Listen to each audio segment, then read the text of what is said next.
Assalamualaikum warahmatullahi wabarakatuh. Berjumpa kembali dengan catatan Syafiq Hasin. Mengapa pemerintah Indonesia mengecam Prancis padahal mereka memiliki agenda bersama? Pernyataan pejabat pemerintahan kita yang mengecam Prancis dalam hal ini kebijakan Emmanuel Macron seolah-olah melupakan persoalan yang Indonesia sedang hadapi saat ini, yakni menghalau laju gerakan radikalisme dan ekstremisme agama. Antara Indonesia dengan Joko Widodonya dan Prancis dengan Emmanuel Macronnya sebenarnya memiliki problem kebangsaan yang hampir serupa.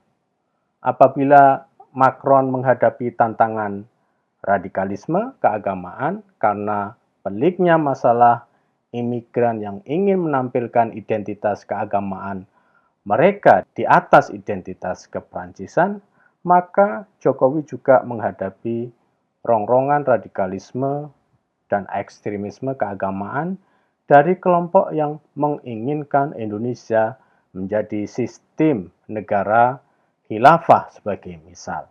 Indonesia sebagaimana Prancis juga mengalami tindakan-tindakan nyata terorisme dan ekstremisme keagamaan yang mengorbankan umat manusia Indonesia, bahkan umat Islam yang tidak berdosa.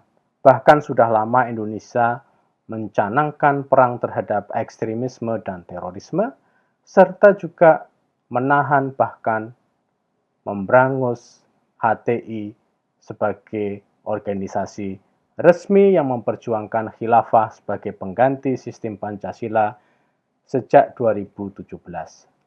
Lalu kenapa pihak pemerintah Indonesia mengecam Prancis yang saat ini sedang mengalami hal yang sama dengan apa yang Indonesia saat ini juga sedang alami dan atasi?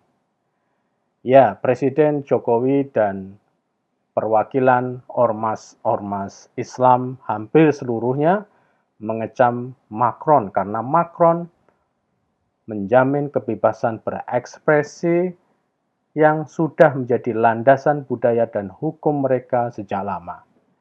Dalam kecaman ini ada hal yang pincang, di mana kutukan pada Prancis ditekankan pada aspek Macron yang dianggap melecehkan umat Islam dengan memberi kebebasan penuh pada rakyatnya untuk mengkartukan Rasulullah SAW. Jika berhenti pada masalah ini, maka sebagian umat Islam dan umat beragama lain mungkin bisa memahami. Namun sebagian lain merasa kecaman pemerintah kita tidak adil bagi Prancis yang warganya dibunuh oleh seorang pemuda Muslim yang merasa tersinggung pada gurunya yang telah menampilkan kartun Rasulullah. Patut disayangkan bahwa pemerintah Indonesia tidak menyinggung masalah pembunuhan ini pada pernyataan kecamannya, yakni masalah yang sangat pelik dan krusial. Perlu diketahui bahwa kebebasan berekspresi bukan merupakan hak masyarakat Prancis yang ditujukan pada umat Muslim saja, namun juga pada umat beragama yang lainnya. Di dalam kebebasan berekspresi Prancis ini, semua warga negara memiliki kebebasan yang sama untuk mengekspresikan pendapat mereka tentang apa saja, termasuk tentang hal yang mungkin oleh umat Islam atau umat beragama lain dianggap sebagai hal yang tidak bisa dilakukan di dalam keyakinan mereka. Sekali lagi, hal dogmatis agama bukan menjadi kategori pengecualian dalam pelaksanaan hak kebebasan berekspresi dalam konteks Prancis dan warga negara Prancis atau warga lain yang hidup di Prancis. Negeri Prancis ini adalah mungkin salah satu negeri yang dalam menjalankan kebebasan berekspresi tidak mengenal bahkan batas-batas agama pun dilampaui. Misalnya di negeri ini warga negara memiliki hak untuk melakukan blasfemi. Batas mereka adalah kewarganegaraan. Tidak bisa melakukannya dengan kekerasan dan juga tidak boleh melanggar prinsip laicite. Itu batas mereka. Meskipun Prancis ini menjalankan kebebasan berekspresi yang sering kita anggap sebagai tanpa batas, namun kehidupan keagamaan terutama umat Islam mengalami perkembangan yang menjanjikan. Jumlah umat Islam di Prancis adalah jumlah kedua terbesar setelah umat Islam di Jerman. Bagi mayoritas umat Islam di Prancis, laicite dengan kebebasan penuh dalam berekspresi menyebabkan umat Islam bisa berkembang.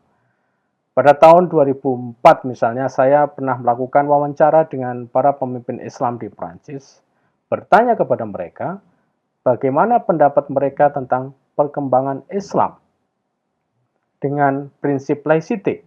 Mereka rata-rata menjawab jika umat Islam lebih leluasa dengan sistem laicite karena sistem ini menyebabkan mereka tidak hidup di bawah tradisi hukum agama tertentu, misalnya tradisi hukum kekristenan, Katolik Prancis, tapi berdasarkan hukum yang umum. Umat Islam berhasil mengembangkan aspek-aspek pendidikan keagamaan Islam karena negara menyerahkannya kepada masyarakat Islam sendiri untuk mengaturnya.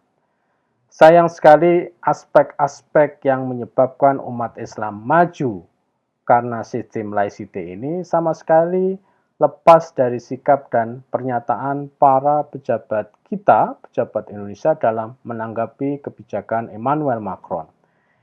Indonesia lupa jika apa yang Macron lakukan adalah menghadang laju ancaman kaum radikal yang dimotori oleh sebagian kecil dari umat Islam di Prancis.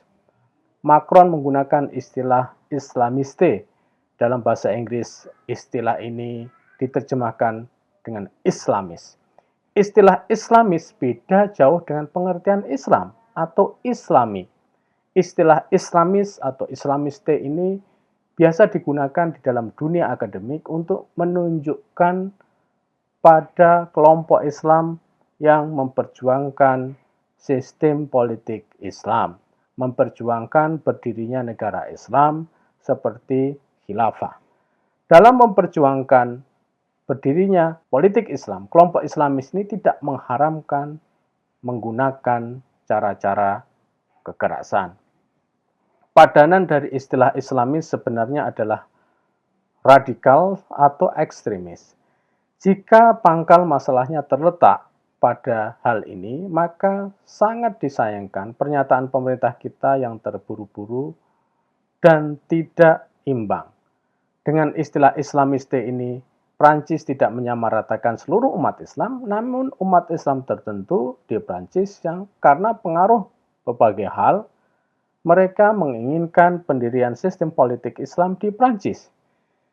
Jika demikian halnya, maka tindakan ini sebenarnya memiliki kemiripan dengan Indonesia, di mana Indonesia memiliki masalah yang serupa. Sebagaimana kita tahu bahwa pemerintahan Jokowi dengan semangat membubarkan HTI karena organisasi ini menginginkan Indonesia diubah menjadi sistem khilafah. Bagi HTI, khilafah itu kepastian agama. Bagi pemerintahan Jokowi, khilafah itu bukan kepastian agama. Artinya, Pancasila tidak bisa menerima sistem khilafah. Umat Islam di Indonesia nyatanya secara mayoritas bisa menerima penghapusan khilafah dan tidak menganggap Jokowi melakukan tindakan yang melecehkan Islam karena adanya pelarangan HTI. Sebagai catatan, di dalam tradisi laicite Prancis yang kini sudah menjelma menjadi ideologi bangsa mereka, agama memang tidak masuk di dalam kategori negara yang istimewa.